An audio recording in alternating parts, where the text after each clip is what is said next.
The Bank of England cuts interest rates for the first time in 7 years amid signs the UK economy is slowing. Interest rates have been cut to a new historic low, 0.25%, as the bank's governor hints they could go even lower. We're living through a time of considerable uncertainty. And one thing we can do is reduce the uncertainties over the issues we have control. Good news for many homeowners, bad news for savers, but some economists are already questioning if the rate cut will work. Once you're down at 0.5%, further cuts in interest rates are very unlikely to make much of a positive difference to the economy. We'll be asking what more the bank and the government need to do to improve the economic outlook. Also tonight, the head of the UK's independent inquiry into child sex abuse, Dame Lol Goddard, resigns, the third chairwoman to do so. The 64-year-old American tourist killed in a knife attack in London last night. One of the injured describes what happened. The other guy stabbed her, and then I realized, I looked at my arm and I saw that she was bleeding, and then I realized that he stabbed me also. Jeremy Corbyn and Owen Smith, the MP challenging him for the Labour leadership, clash at their first head-to-head debate. And as Andy Murray prepares to lead Team GB at tomorrow's opening ceremony of the Olympic Games, we'll be looking at Britain's medal chances.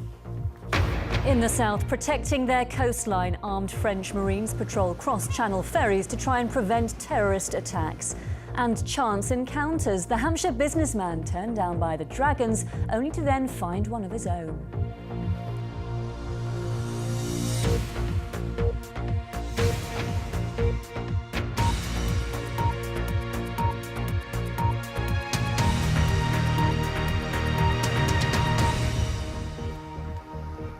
Good evening. The Bank of England has cut interest rates to a new record low and warned of a sharp slowdown in the economy following the vote to leave the European Union. Interest rates now stand at 0.25%, down from 0.5%. It's the first time they have been cut for 7 years. The move is one of a series of what the bank called exceptional measures to boost growth, including a decision to pump £170 billion into the economy. The bank also announced the biggest ever cut to its forecast for economic growth, from 2.3% down to 0.8% next year. Our first report is from our economics editor, Kamal Ahmed.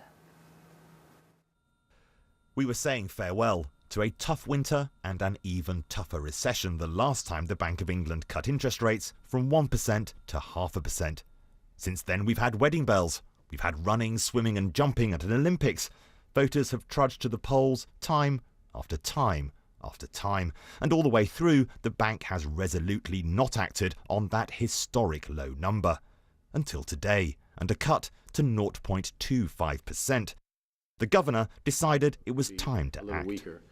We have, in the actions that we've taken today, by acting through multiple channels with a coherent policy package, we have improved the economic outcomes for this country. There will be less unemployment, there will be more activity, and there will be a greater prospect of a successful adjustment to the new realities. For the moment, that new reality is pretty gloomy. Following the referendum, the bank said house prices will decline, inflation will rise, and real incomes fall. The governor told me the adjustment Britain was now facing would also have an impact on jobs. Unfortunately, if you look at our base forecast, we expect unemployment to go from just under 5%, the unemployment rate just under 5%, to about 5.6, 5.5, 5.6. That's a little more than 250,000 jobs that would be lost over the course of the next few years. That shows the real cost of Brexit, doesn't it? That shows the cost of the adjustment, this period of adjustment and uncertainty. Uncertain may be, but the governor said the economy could cope, and he wanted to make Brexit a success. To help, a rate cut and the creation of more money, £170 billion to be precise, increasing support for banks and adding to quantitative easing, the buying of government and business debt. But some remain to be convinced. Once you're down at 0.5%, further cuts in interest rates are very unlikely to make much of a positive difference to the economy. And indeed, there are negative concerns. We've seen sterling fall. That's going to mean higher import prices, and that'll be difficult for low-income households. What does today's package mean? 1.5 million mortgage holders will see their bills fall. It won't be by much, on average by just £22 a month. But for savers, it is not good news. If you have a savings pot of £100, on average you would have received 40p a year before the cut. Now that will fall to just 25 pence. This is not a one-man show. The Governor said he was in regular contact with the Chancellor and that the government will have to play its part supporting the economy. The Chancellor said he would do whatever it takes.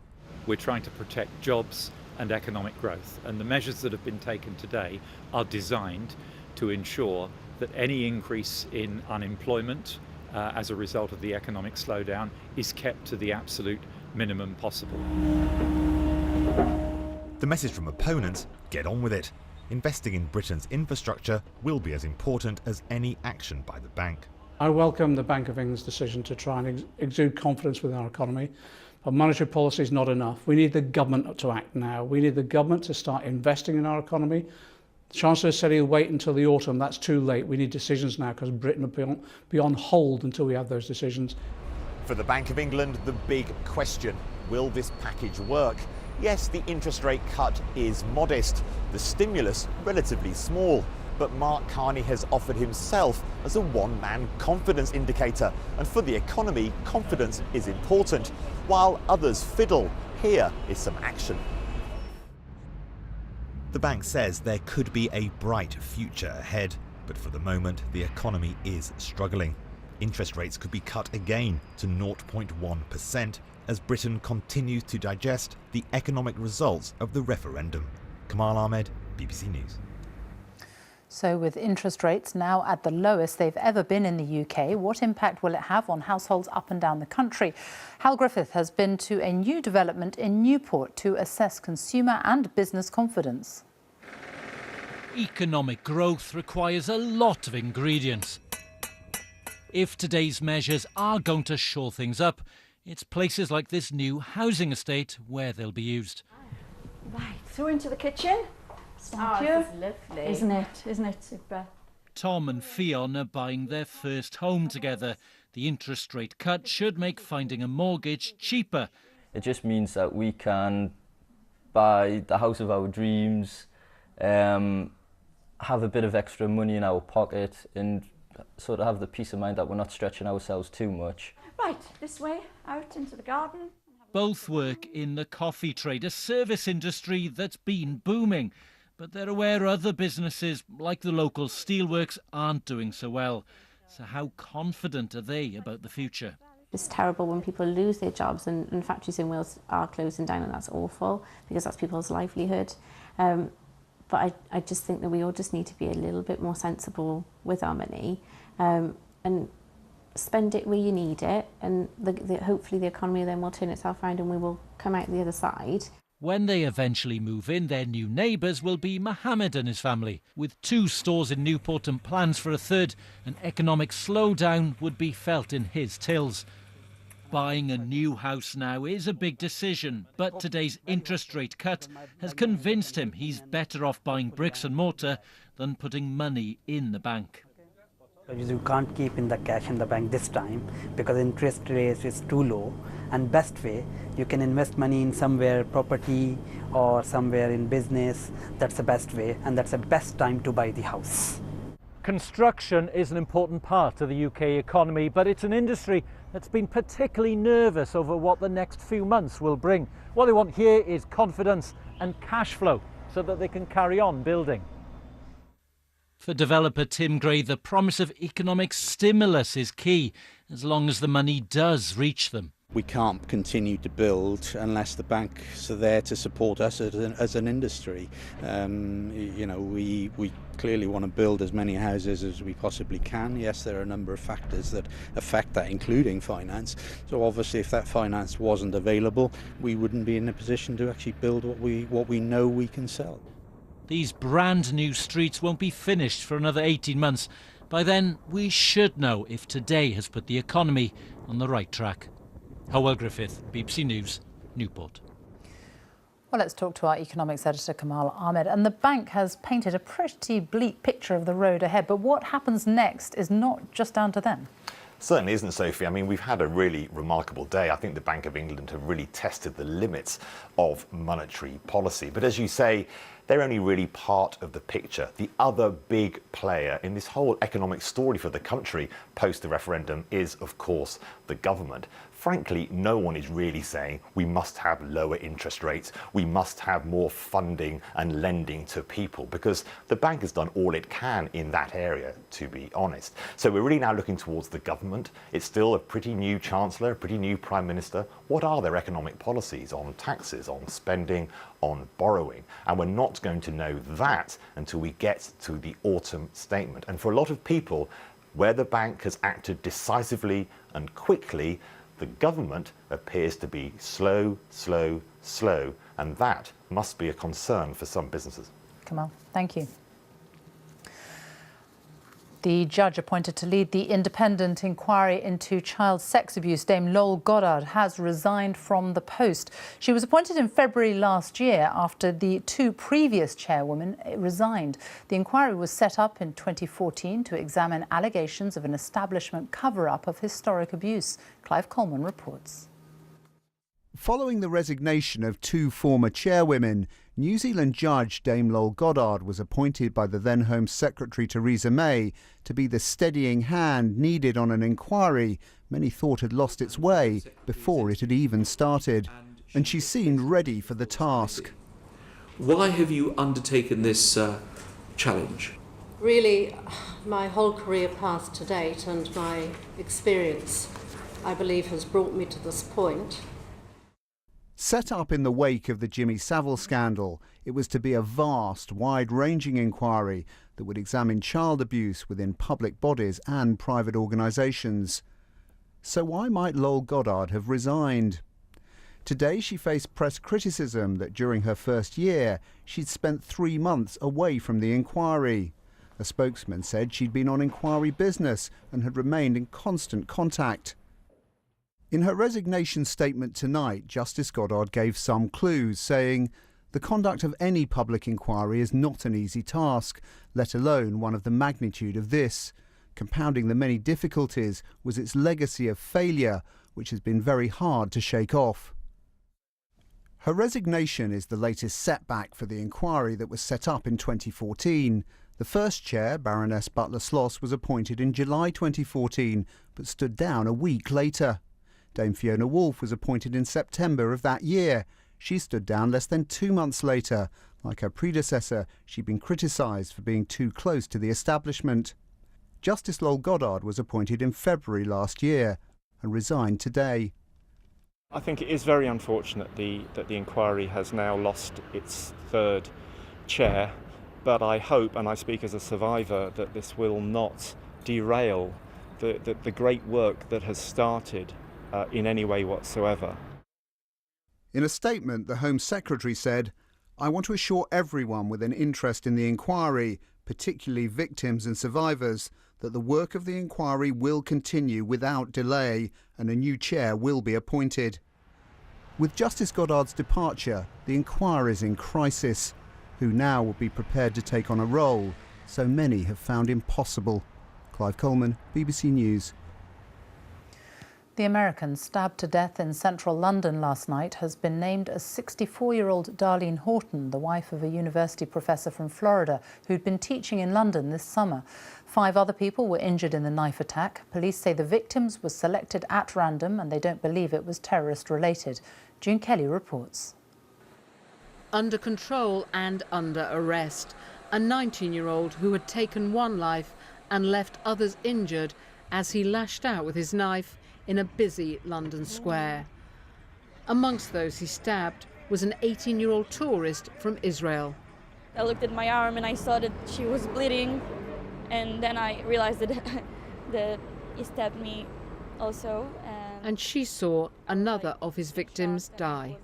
It was awful to see her. She was still breathing when I saw her, but after a few minutes it was too late, and it was just so awful to watch. And her husband and The woman who was murdered has been named tonight as Darlene Horton, who was 64 and visiting from Florida. She and her husband were said to have planned to leave the UK today. Witnesses described how the killer fled this scene and some officers went after him on foot. He was eventually brought down by a taser stun gun. There was a guy running on this street. The policeman was following him, and he screamed every time, "Stop, stop." He was panicking. He wanted to get away. He was actually carrying a knife in his hand. He was being shouted at by the police, "Don't move, don't go any further, stop where you are," literally screaming at him as he's coming down the street. They actually had gone out of my vision, but I did hear the taser. And then he goes to the floor and lay there over 45 minutes. During the day, detectives worked to establish the reason for the attack. Whilst the investigation is not yet complete, all of the work that we have done so far increasingly points to this tragic incident as having been triggered by mental health issues. I emphasise that so far we have found no evidence of radicalisation that would suggest that the man in our custody is in any way motivated by terrorism. The way that so many police officers poured into this area so quickly shows how this city is primed to deal with a security threat. Instead, this was all about the safety of a group of people of different nationalities who were caught up in a random, lethal street attack. The man in custody is a Norwegian national of Somali origin. His victim is being remembered at the spot where her life suddenly ended. June Kelly, BBC News. The two men vying to be Labour leader in the autumn have clashed in their first head-to-head debate. Jeremy Corbyn and his challenger, the MP Owen Smith, have been taking part in a hustings event in Cardiff. Our political correspondent Eleanor Garnier has been watching the exchanges and sent this report.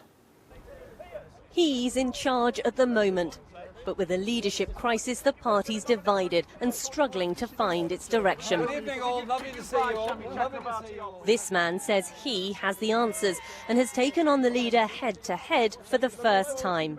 This Cardiff hustings a chance for the candidates to outdo each other. To prove their leadership will give Labour its next best chance.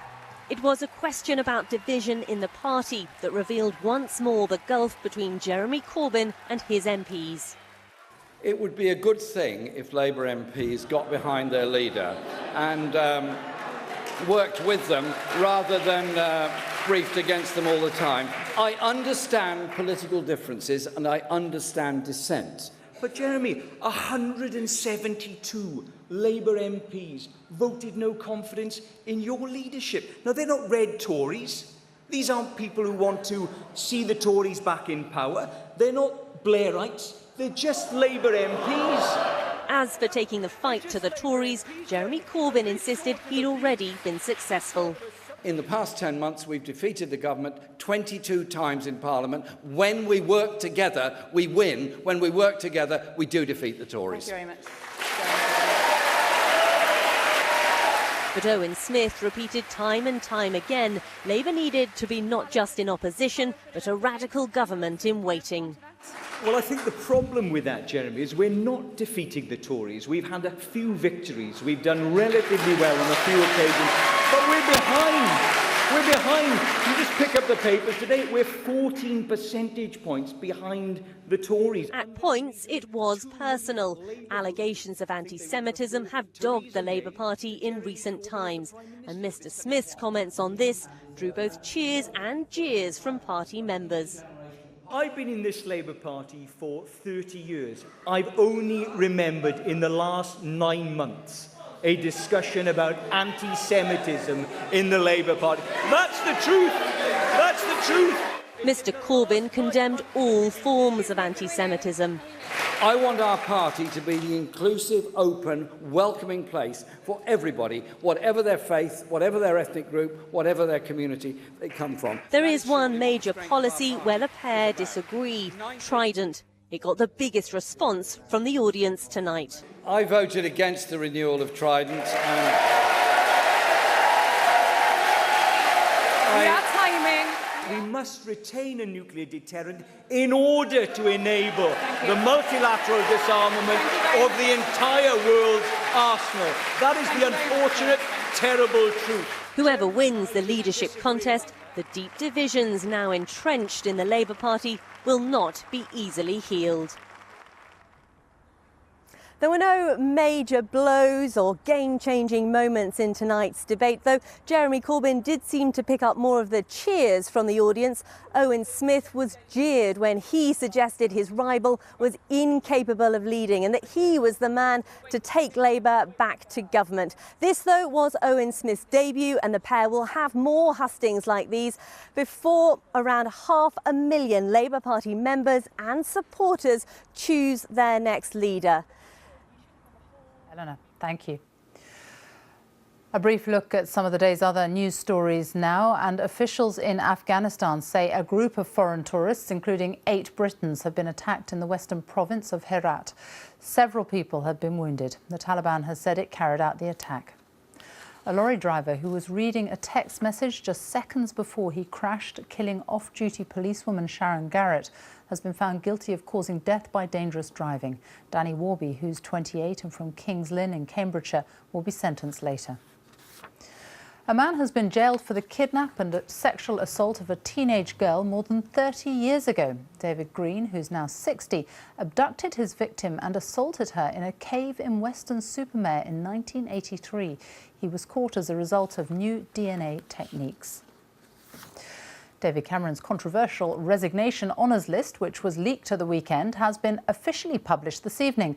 It confirms that the former Chancellor, George Osborne, is to become a Companion of Honour, and that Isabel Spearman, who worked for Samantha Cameron, will be awarded an OBE. Well, our political correspondent Chris Mason is in Westminster, and it is a long list. Yeah, it certainly is. There are 46 people being honoured by David Cameron. An additional 13 are being sent to the House of Lords as Conservative peers. As you say, the former Chancellor, George Osborne, becomes a Companion of Honour. That's awarded for what is described as service of conspicuous national importance. There are also knighthoods for the former Director of Communications in Downing Street, Craig Oliver, and senior Conservatives Oliver Letwin, Patrick McLaughlin and Michael Fallon, plus a damehood for the former Cabinet Minister Caroline Spellman. Also of note, a CBE for Will Straw.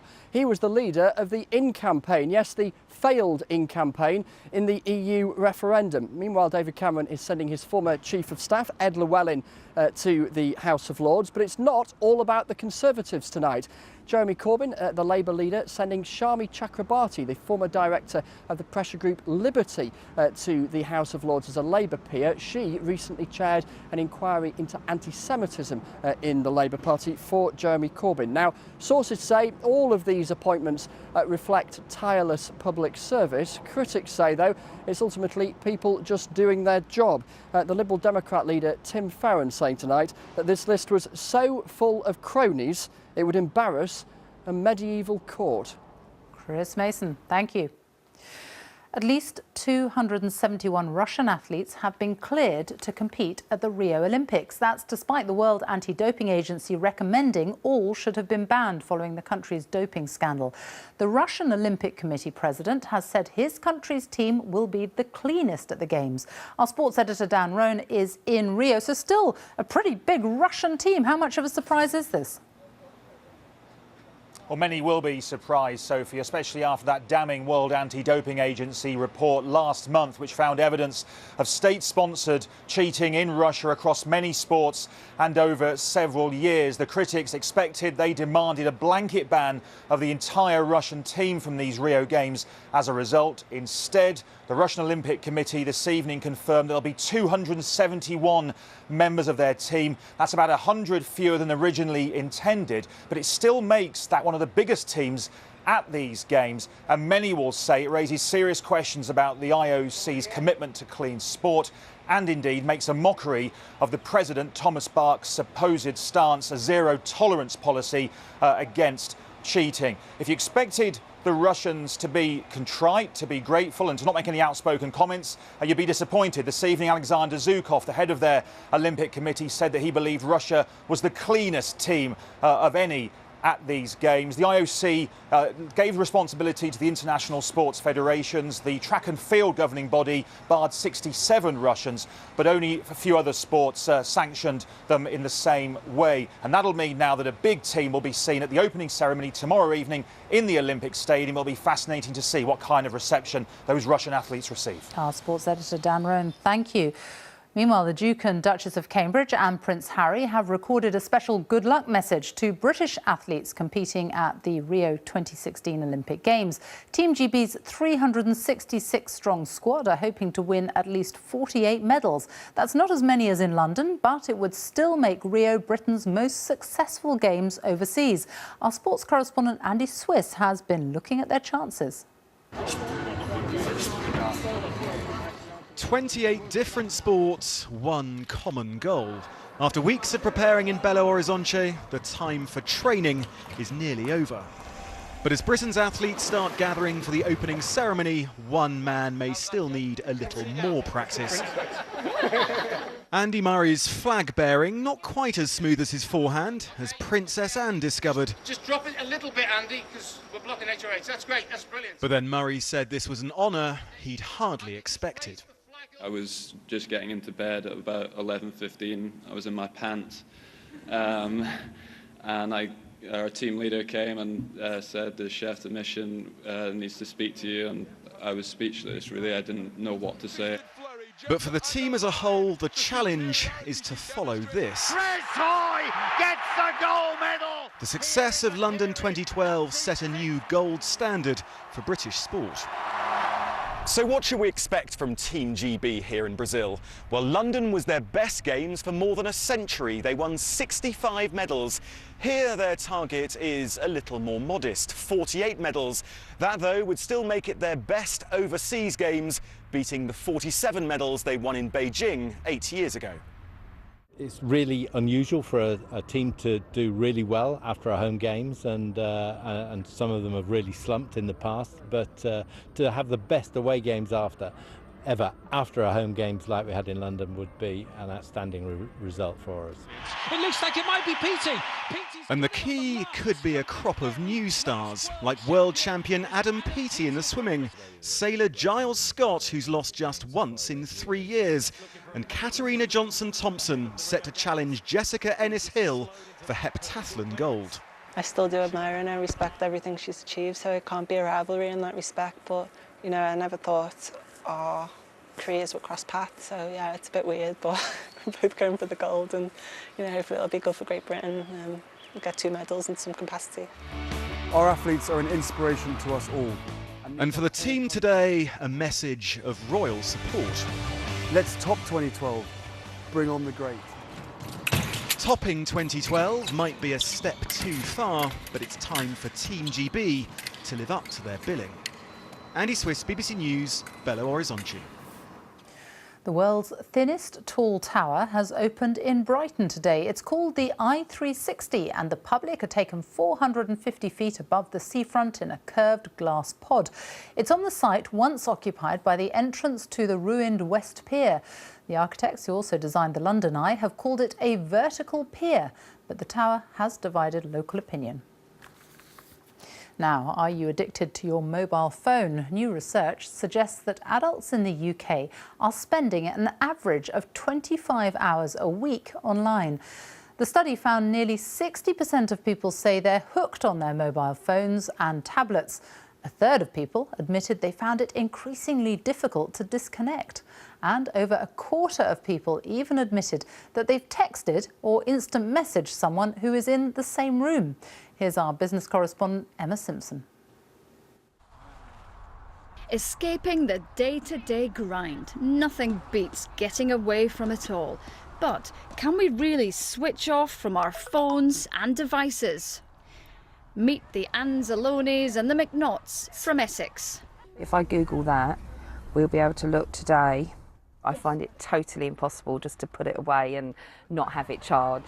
I like to keep in touch with everybody, and I like to be able to post all my photos to Facebook so my friends can see where we are.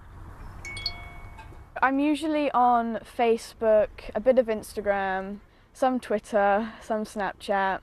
So Vince, you checking your emails? Yes, sadly I have to admit that I do check my emails, and I appreciate that my family don't always approve when I do that. But I think in industry today, you know, there is a requirement to keep an eye on it. Is technology taking over our lives? We're now spending, on average, 25 hours a week online, but we're also becoming aware of the drawbacks. A third of adults, that's 15 million people, said they'd gone on a digital detox or break to strike a healthier balance. For instance, 16% of us have deliberately gone on holiday to a place with no internet access. Over on Pitch 108, the Woodwards from Merseyside left their technology at home. You're online probably most of the year, aren't you? And there's a lot going on in the world and different things like that. So 2 weeks of the year you can just chill out and forget about everything.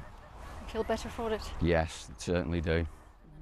This woman runs a business helping people deal with digital overload. It stopped us from doing things that we've done as human beings for thousands of years because we're now focused on a 5-inch piece of hardware. I think we just want to put ourselves on pause and switch ourselves onto airplane mode for a while to be able to reconnect with what matters. Many parents are doing just that by making their kids take an online break. Nearly 2/3 have been digitally grounded, but this lot say they know when to stop. I don't find it something you need every day because I'm more than happy biking up and down. I don't have to be on the internet. We're better connected than ever before, but the challenge, it seems, is to make sure that our obsession with the web doesn't negatively affect our lives beyond the screen.